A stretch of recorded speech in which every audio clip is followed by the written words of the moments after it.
Manfaat berdoa. Yang pertama kita mengerti pengertian doa. Doa itu dalam kamus besar bahasa Indonesia adalah berharap, bermohon kepada Tuhan. Ya, sesuatu kepada Tuhan dengan pujian, penyembahan dan sangat berharap agar Tuhan itu bisa menolong atau menjawab saudara. Ya. Nah ini. Sementara menurut bahasa Yunani disebut sebagai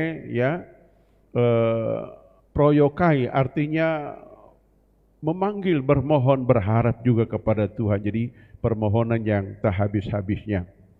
Nah saudara, dari hal ini kita akan mengerti poin yang pertama, apa itu manfaat dulu. Sesuatu yang kita kerjakan ada manfaat, enggak perlu buang waktu saudara. Hidup kita singkat, umur kita singkat, betul enggak? Sangat singkat saudaraku. Tuhan kasih umur ya kuat 80 ya, itulah selesai, akan kembali ke alam kekekalan saudaraku. Nah manfaat yang pertama dalam doa ditulis oleh Injil Matius mengatakan bahwa kita ini punya hubungan baik dengan Tuhan. Itu manfaat yang pertama. Betul? Amin. Manusia diciptakan serupa segambar dan hubungannya sangat harmonis di Taman Eden. Yang dibilang Firdaus saudara. Suasana sorga datang ke taman itu. Enggak ada dosa, enggak ada kesakitan, enggak ada kekhawatiran. Saudara, hidup dalam kebahagiaan, ada kelimpahan, semua Tuhan berikan. Dosa masuk, manusia diusir keluar, saudara. Dan tatkala diusir keluar, maka manusia itu hidup dalam dua alur jalan, alur jahat dan alur baik. Yang jahat kuat membunuh yang baik saudaraku. Itu bertahun-tahun, berabad-abad saudara. Tuhan buang manusia keluar dari hidup yang baik dalam sorga tadi. Begitupun orang saudara, waktu hidup dalam dosa Tuhan buang. Hidup orang tetap di rumah, tapi keadaan semakin susah dan gawat. Enggak bahagia, sakit-sakitan, rezekinya tersumbat. Ya saudara, hidupnya depresi, itulah keadaan manusia. Tapi Tuhan tawarkan solusi. Manfaat yang pertama, hubungan kita dipulihkan oleh Tuhan. Amin. Amin. Nah ini, coba angkat tangan dua begini, dua jari begini. Oke, semua, ayo. Dua jari, oke. Angkat aja sedikit. Katakan, Yesus I love you. Ayo bilang. Amin. Hubungan dipulihkan, itu manfaat yang pertama, saudara. Nah ini, manfaat yang kedua yang saya catat di sini adalah menurut Injil Matius mengatakan kerajaan Allah datang di bumi. Kok tumbennya kerajaan Allah kok nggak datang? Bumi ada kerajaan lain berarti. Namanya kerajaan setan, kerajaan jahat. Surga jauh, saudara. Tetapi doa menghadirkan kerajaan surga. Apa tanda yang pertama kerajaan surga datang ke bumi ini, saudara? Tanda yang pertama kita baca Wahyu 12 ayat 10. Mendengar suara yang nyaring dari sorga berkata, sekarang telah tiba keselamatan dan kuasa pemerintahan Allah kita dan seterusnya, saudara. Tanda yang pertama Tuhan kembali mengambil komando pemerintahan di bumi ini. Amin. Saudara, hidup kita tidak dibawa perbudakan dosa, jahat, kematian dan masalah. Tidak. Tuhan ambil alih. Tepuk tangan bagi nama Tuhan kita. Doa menghadirkan kerajaan Allah di bumi, di hati kita, dalam rumah tangga kita, di tempat pekerjaan kita. Makanya saya sangat percaya bahwa anak-anak Tuhan itu gampang dipromosi oleh Tuhan di dunia pekerjaan. Amin. Kalau engkau anak Tuhan, tidak ada promosi, berarti tanda tanya, kekristenanmu belum benar. Karaktermu belum pulih baik-baik. Mungkin hidup masih penipuan, pemalas, ya, ruci dan sebagainya. Itu perlu dipulihkan. Tuhan akan pulihkan. Kerajaan surga datang, pemerintahan itu di dalam nama Yesus. Amin. Segala kuasa di sorga, di bumi ada di tangan Tuhan kita. Itu kerajaan Allah datang. Tanda yang pertama. Tanda yang kedua, saudara, firman Tuhan berkata yang saya catat di sini adalah mujizat terjadi di mana-mana. Kita baca Lukas pasal 7 sebentar. kita mulai baca. Lukas 7 ayat 21.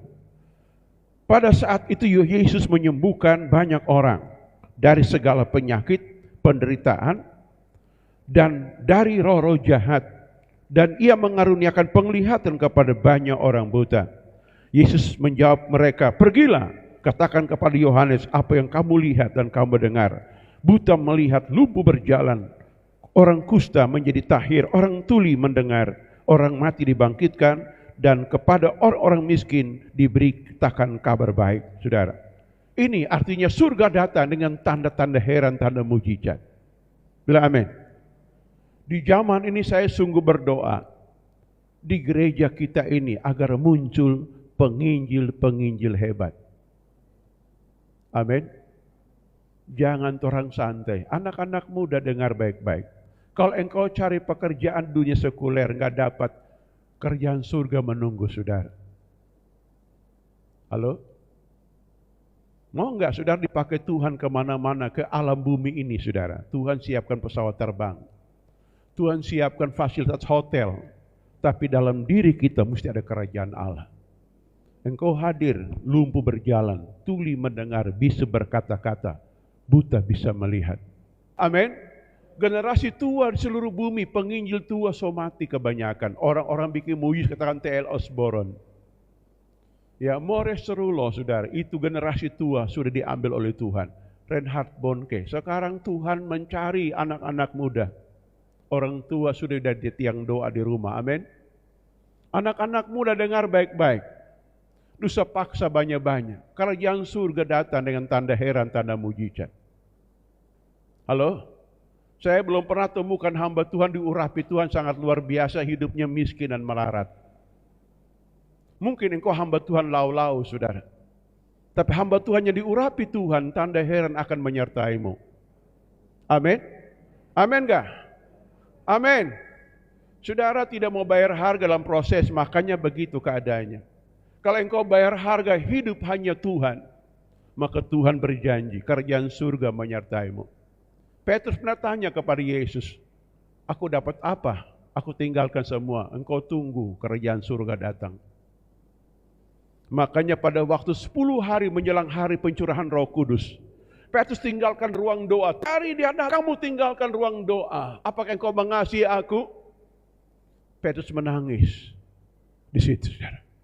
Dia bertobat untuk beberapa kali lagi, saudara. Dia menangis dan berkata, aku mengasihi engkau. Gembalakan domba-dombaku. Dia kembali ke ruang doa. Hari pencurahan Roh Kudus, dia berkhotbah. 3.000 orang bertobat datang kepada Tuhan.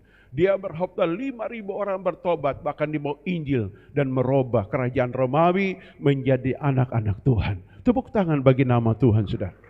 Jangan kita pikir jadi hamba Tuhan hidupnya menderita pikul salib. Bukan begitu. Pikul salib itu maksudnya kita menyangkal kedagingan dosa. Bukan sengaja menderita, tidak. Itu pengertian yang keliru.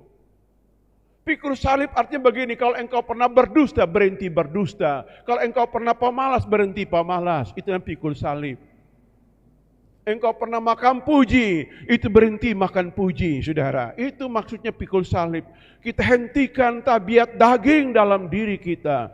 Itu namanya pikul salib. Kerajaan surga mau datang. Apalagi umur muda sekarang, zaman modern, zaman teknologi. Fasilitasnya luar biasa, saudara. Betul enggak? Ada pesawat terbang, usah pikir tiket. Kalau engkau dipakai Tuhan, orang punya order datang menunggu saudara. Halo? Jangan kepalang tanggung. Saya ini menyasar, saudara. Umur tua baru ambil S3, saudara. Coba kalau umur 40-an ambil S3. Kita keliling bumi, saudara. Masa orang lain bisa, kita ini boleh, Tuhannya sama. Ya, kalau kerajaan surga datang, lihat nih, tanda mujizat pasti terjadi, menyertai. Amin. Yakub berkata kepada Esau begini waktu dia pulang ke rumah bapaknya. Esau, waktu aku pulang, aku meninggalkan rumah ayahku, hanya tongkat di tanganku. Aku kembali tangan yang berlimpah-limpah.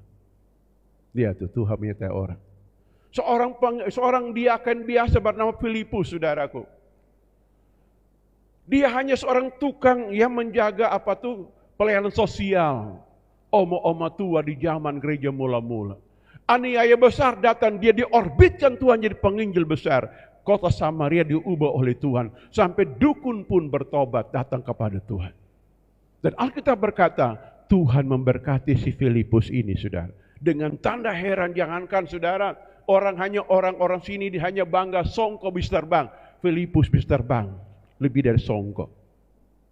Halo? Kita mau kasih tahu ini supaya jangan kita pikir kerjaan surga itu identikan dengan pikul salib, menderita dalam dunia. Lalu menyanyi, kerja buat Tuhan biar sondor gaji. Siapa bilang kerja dalam Tuhan sondor gaji? Ketiga, sukacita damai sejahtera yang tak terkatakan. Roma 14 ayat 17, coba baca. Roma 14 ayat 17. 1, 2, 3, lihat di sini depan. Sebab kerajaan Allah bukan soal makan dan minuman, tetapi soal kebenaran, damai sejahtera, sukacita oleh Roh Kudus. Coba tertawa sedikit, satu hati tertawa. Coba lihat wajah temanmu dan tertawa, atau lihat wajah suami istri tertawa akan. Coba. Itu.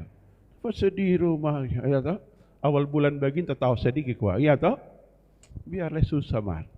Ayo, sukacita kuah, ayo. Jangan banggakan kesusahanmu, tertawa akan.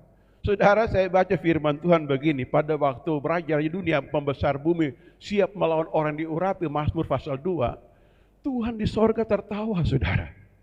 Wah, saya pikir Tuhan ini aneh juga ya, saudara. Biasanya kalau kita diserang orang, kita mesti marah. Tuhan tertawa, saudara. Ya, wah itu saya pikir teknik yang hebat. Coba, saudara hadapi kemarahan orang lain, tertawa akan. Pasti orang marah itu salah tingkah, betul enggak? Coba praktekkan nanti Bapak Ibu ya di rumah ya. Kalau umpamanya Bapak-bapak lagi marah, Mama tertawa juga. Kenapa tertawa? Dia salah tingkah, saudara. Tuhan di surga tertawa. Coba Mazmur pasal 2, kita lihat sebentar. Mazmur 2 ayat 1 mulai, coba. Mazmur pasal 2 ayat 1 mulai, coba. Mengapa rusuh bangsa-bangsa dan suku-suku bangsa mereka-reka perkara yang sia-sia? Terus, raja-raja dunia bersiap-siap dan para pembesar merupakan melawan bersama-sama melawan Tuhan dan yang diurapinya. Bro, terus. Mari kita memutuskan belenggu mereka dan membuang tali-tali mereka daripada kita. Terus. Berikutnya. 1, 3. Coba kata tertawa langsung tertawa aja. 1, 3.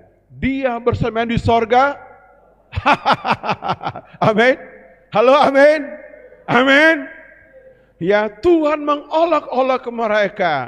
Ya saudara. Saudara lihat, bayangkan setan para pembesar di muka bumi menyerang, saudara, dia langsung kasihan dia lu. Kasihan dia lu. Saudara, wah Tuhan olok-olok. Aduh, coba yang kencang lagi. Ayo lawan baik-baik, saudara. Aduh, Tuhan cuman mati semua, saudara. Saudara lihat, Tuhan ini teknik yang hebat. Jadi kalau di rumah ada suami marah-marah, ya tertawa sedikit, amin. Halo? Atau istri marah-marah karena kurang ini, kurang itu. Kita tahu apa? Ini serius ini. Semua gawat. Itu sudah. Itu paketnya. Ini Pak Mazmur pasal 2 ayat 4 bilang, Tuhan tertawa melihat kesukaran. Bukan cuma itu, saudara. Di Amsal 31, seorang istri yang hebat itu tertawa di masa sukar. Amin. 1, 3, baca. Oh, kurang kencang. Penuh keraguan baca firman. 1, 3.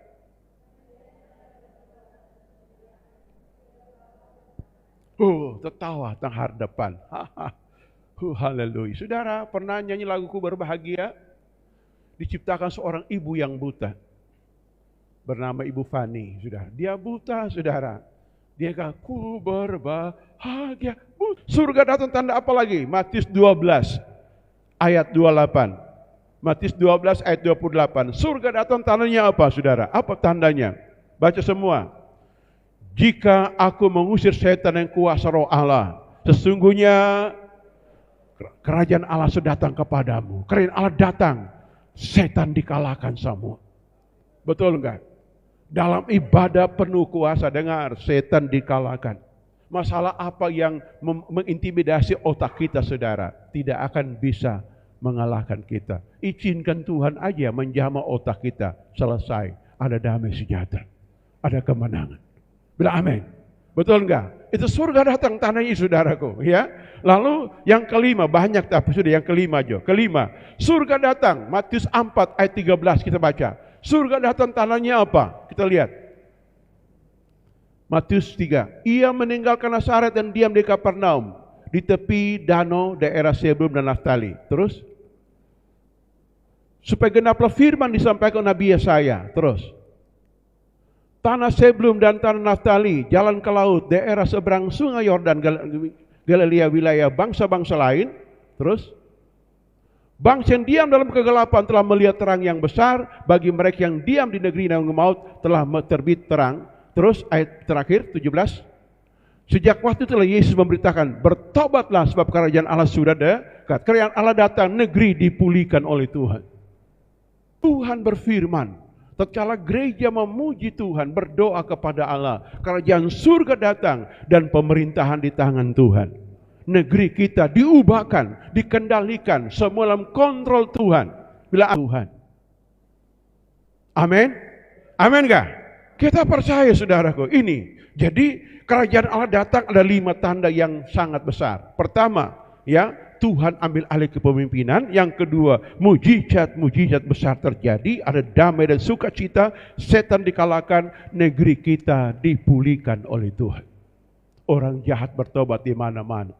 Preman datang, dia berkata, tolong doakan saya, Mam. Tolong doakan saya, Pak. Saya mau bertobat sekarang.